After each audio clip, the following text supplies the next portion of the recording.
রাস্তার ধুলো, ভাঙা ফুটপাত আর মানুষের কোলাহল পেরিয়ে বসে আছেন এক ভবঘুরে। চুলগুলো এলোমেলো, চোখে ক্লান্তির ছাপ, কখনো খেয়ে কখনো না খেয়েই পথে প্রান্তরে ঘুরে বেড়ান তিনি। আজও তিনি হাঁটছিলেন গন্তব্যহীন। হঠাৎ কারওয়ান বাজারের এক কোণ থেকে ভেসে আসে ধোঁয়া, সাথে এক অদ্ভুত গন্ধ।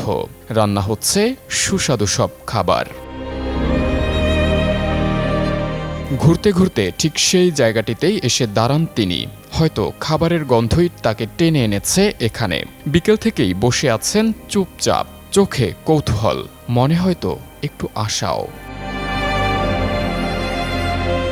এদিকে ইফতারের সময় ঘনিয়ে আসতেই ভিড় বাড়তে থাকে। শিশু, কিশোর, বয়োবৃদ্ধ আরও অনেক পথমানুষ এসে ভিড় করেন নির্ধারিত জায়গাটিতে। কেউ চেয়ারে বসে আছে, কেউ বা লাইনে দাঁড়িয়ে।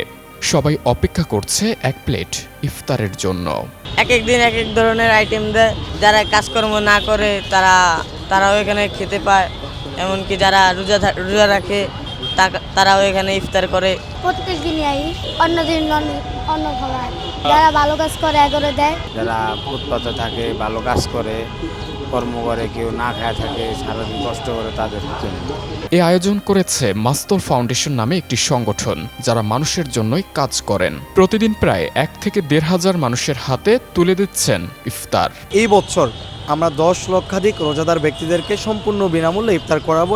আজকে অবধি আমাদের প্রায় 7 লক্ষ মানুষকে আমরা ইফতার করিয়ে ফেলেছি আলহামদুলিল্লাহ। এক এক করে সবার হাতে পৌঁছে যাচ্ছে খাবারের প্যাকেট, যেখানে আছে খেজুর, শরবত আর সুস্বাদু সব খাবার। সেই মুহূর্তে দেখা যায় এক অদ্ভুত দৃশ্য। শিশুদের চোখে আনন্দ, কিশোরদের মুখে হাসি, বয়োবৃদ্ধদের মুখে প্রশান্তি, আর পথমানুষদের চোখে কৃতজ্ঞতার নীরব জল। সবাই যখন তৃপ্তির সাথে ইফতার করছে, ক্যামেরা আবার ধীরে ধীরে ফিরে আসে সেই ভবঘুরে মানুষটির দিকে। তিনি চুপচাপ বসে আছেন, হাতে ধরা এক প্লেট ইফতার নিয়ে। রাস্তার মানুষদের জীবনে এমন আয়োজন হয়তো প্রতিদিন আসে না, কিন্তু এই এক প্লেট ইফতার তাদের কাছে যেন একটু সম্মান, একটু যত্ন আর মানুষের পাশে মানুষের দাঁড়ানোর এক টুকরো গল্প। আবু সালেম মুসা, যুগান্তর নিউজ, ঢাকা।